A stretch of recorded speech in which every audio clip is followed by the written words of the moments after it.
जोहार दोस्तों, आप सभी को आपका अपना चैनल नाग पूर्णिमा फाउंडेशन में स्वागत है। और आज की इस वीडियो में हम लोग चर्चा करने जा रहे हैं झारखंड में जनजातीय विद्रोह। तो जनजातीय विद्रोह में जो हमारा टॉपिक रहेगा आज वो है पहाड़िया विद्रोह। तो चलिए हम लोग चर्चा करते हैं कि पहाड़िया विद्रोह अगर हम लोग देखते हैं तो पहाड़िया एक जनजाति है और पहाड़िया जनजाति मुख्य रूप से 3 भागों में डिवाइड है। तो उस पर आज हम लोग चर्चा करेंगे। पहाड़िया विद्रोह। पहाड़िया विद्रोह के बारे में हम लोग चर्चा करने जा रहे हैं अभी। तो पहाड़िया विद्रोह जो है ये इसका अगर क्षेत्र को देखा जाए तो क्षेत्र जो राजमहल मतलब जो राजमहल वाला क्षेत्र है, राजमहल पाकुर वो सब जो क्षेत्र है वहां पे पहाड़िया जनजाति रहती है। और ये टोटल 3 भागों में। अच्छा, इनका जो कालखंड अगर हम लोग देखें तो ये टोटल 3 बार इसका 3 चरणों में हुआ है। तो जब हम लोग प्रत्येक चरण को देखेंगे तो उस टाइम हम लोग कालखंड भी देख लेंगे। उसके पहले एक बार हम लोग जानने का समझने का कोशिश करते हैं कि जो पहाड़िया विद्रोह है ये 3 प्रकार का है। जो पहाड़ी जनजाति है वो 3 प्रकार का है। माल पहाड़िया, सोरैया पहाड़िया और उसके बाद जो एक आता है कुमार भाग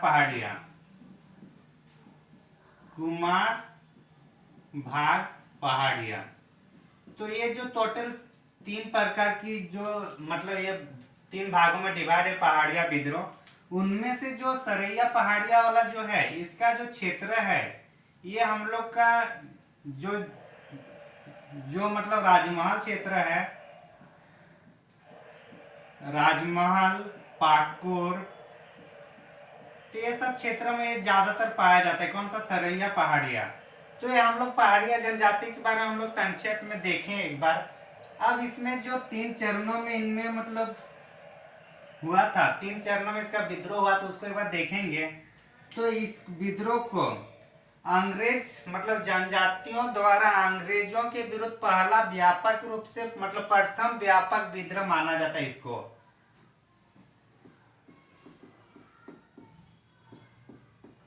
अंग्रेजों के खिलाफ, दिख रहा है ना, अंग्रेजों के खिलाफ फर्स्ट व्यापक विद्रोह।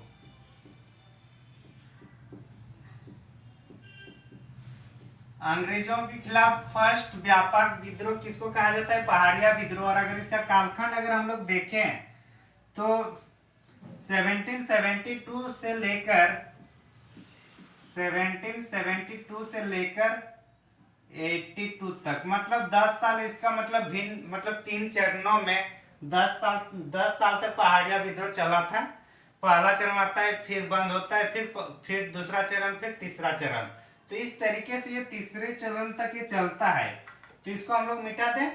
अच्छा, हम लोग साइड में भी लिख सकते हैं कि जो पहला चरण आता है वो 1772 में आता है।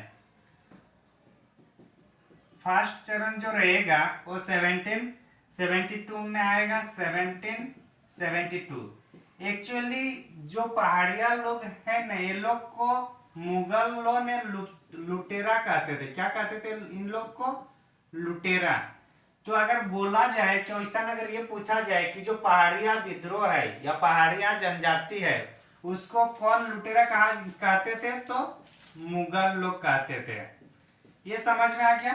अब हम लोग देखेंगे जो 1772 की बात है और इस टाइम जो मनसबदार यहाँ पे जमींदारों के ऊपर जो मनसबदार होते थे वो मनसबदार ने यहाँ के जो शासक था, यहाँ के जो पहाड़िया जनजाति के जो मुख्य सरदार थे वो लोग को मतलब हत्या कर दी जाती है। एग्जाम्पल में देखे तो सूर्य, जिनको मतलब ये लोग हत्या कर देते मनसबदारों ने, सूर्य चंद। उसके बाद आता है फिर हम लोग का सांवरिया, इसको मिटा देते हैं, ठीक।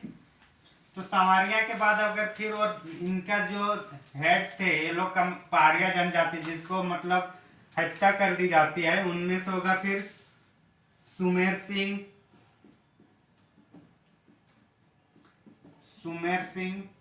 तो इसमें ये सब और भी हैं, तो ये सब को कौन हत्या कर दिया? मनसबदार ने किया। किन्होंने ने किया? मनसबदारों ने। मनसबदार एक्चुअली मुगल काल से, मतलब अकबर ने शुरू किया था इनको। एक तरह से जो पोस्ट होता है, जो मतलब पद होता है किसी राजा या किसी शासक के अंदर, वही मनसबदार है। तो वो मनसब जो मुगल मनसबदार थे, वो लोग पहाड़िया जनजाति के जो हेड थे वो लोग को मार दिए थे। ये सूरजचंद था, संवरिया, सुमेर सिंह, ये सब थे। ये पहला चरण की बात है। दूसरा चरण में अगर हम लोग देखें, सेकेंड चरण जब आता है इन लोग का 1778 को आता है। कब? 1778 को सेकेंड चरण आता है। चूंकि इसके पहले जो सूरजचंद या संवरिया या सुमेर सिंह थे, ये लोग को मतलब हत्या कर दिए थे। कौन? मुगल लोग। अब मुगल लोग तो उस टाइम पहला चरण है, लेकिन अब जब अंग्रेज लोग आते हैं, अंग्रेज लोग आकर जो पहाड़िया लोग हैं, ये लोग को अपने पक्ष में लेने के लिए नगद वेतन देना शुरू कर देते हैं। कौन लोग नगद वेतन देना शुरू कर देते हैं? ब्रिटिश अधिकारी। किसको? पहाड़िया लोगों को। और ये जो अधिकारी था उसका नाम है क्लीवलैंड। क्या नाम है? क्लीवलैंड। आगे हम लोग देखेंगे, इसी क्लीवलैंड को तिलका मांझी ने तीर से मार देता है। आगे वाले वीडियो हम लोग चर्चा करेंगे उस टाइम। तो क्लीवलैंड ने नगद वेतन देना शुरू कर देता है। नगदी भत्ता योजना या पेंशन योजना शुरू कर देती है। नगदी भत्ता जो योजना है, ये शुरू कौन करते हैं? क्लीवलैंड ने। और ये किसको दी जाती है? पहाड़ियों को दी जाती है ये वाला भत्ता। तो क्वेश्चन अगर पूछ दे कि क्लीवलैंड ने कौन सी जनजाति को नगदी भत्ता योजना दी जाती थी, तो किसको होगी? पहाड़िया को। कौन? क्लीवलैंड ने। और कब ये है? 1778। लेकिन जो पहाड़िया जनजाति के जो हेड थे, उनको लगा कि ये हम लोग को मतलब हम लोग का उपयोग, हम लोग का यूज करने के लिए ये सरकार इस टाइप से करना चाह रही है। उन लोग को समझ में आ गया और फिर वो लोग इसका विरोध करने लग गया। और विरोध करने वाले जो इन लोग का हेड था, उसका नाम है जगन्नाथ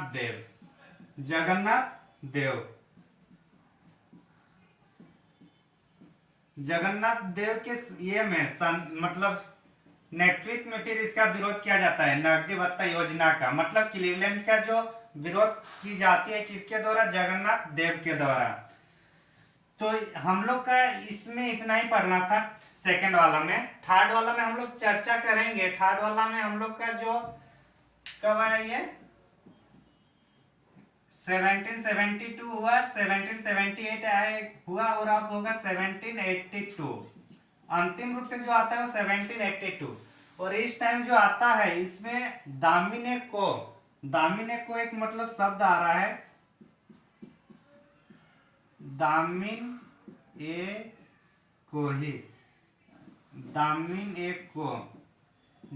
को एक मतलब शब्दावली यूज की है। इसका मतलब होता है सरकारी संपत्ति। मतलब जो पहाड़िया जनजातियों का जो ये था, जो क्षेत्र था, पहाड़ी लोगों का जो क्षेत्र था, उस क्षेत्रों को सरकारी, ये लोग का जो क्षेत्र है उसको क्या कर दिया गया? सरकारी संपत्ति घोषित कर दी जाती है। सरकारी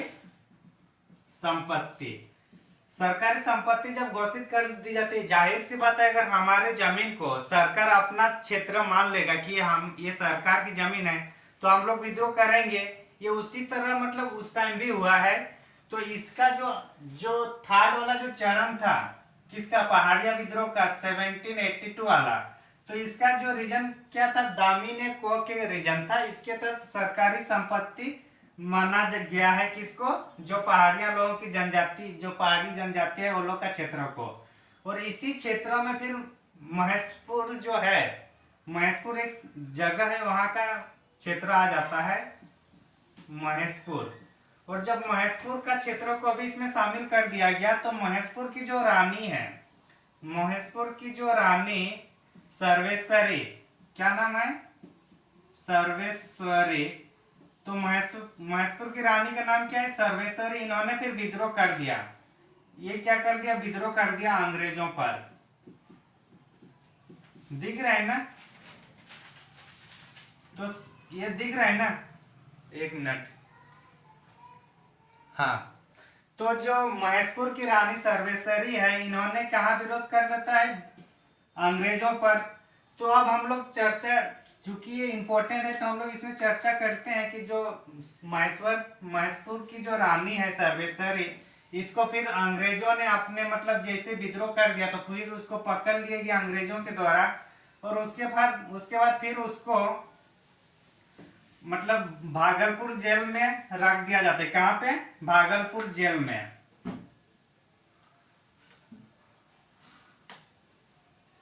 तो इसको कहाँ रख दिया जाता है? भागलपुर जेल में। भागलपुर जेल में रखा जाता है। किसको? सर्वेश्वरी को, रानी सर्वेश्वरी को। इसको भागलपुर जेल में रख दिया जाता है और इसी मतलब जेल में ही इनकी फिर मृत्यु हो जाती है। कहाँ पे मृत्यु हो जाती है? जेल में। 6 मई 1807 को। कब इसकी मृत्यु होती है? 1807 को। कहाँ पे? भागलपुर जेल में। तो इस तरह से हम लोग जो पहाड़िया विद्रोह थे, पहाड़िया विद्रोह के हम लोग तीनों चरणों को संक्षेप में परीक्षा के दृष्टिकोण से हम लोग समझने का प्रयास किए, और जितने भी है इसको हम लोग को याद रखना है, इसको बार बार देखना है, बार बार लिखना है, समझना है। तो इस तरह से हम लोग को इसको याद रखना है। तो थैंक यू फॉर वाचिंग। अच्छा, इसका क्षेत्र तो समझ में आ गया ना? ये राजमहल वाला क्षेत्र है। तो चलिए आज की इस वीडियो में इतना ही। थैंक यू, धन्यवाद।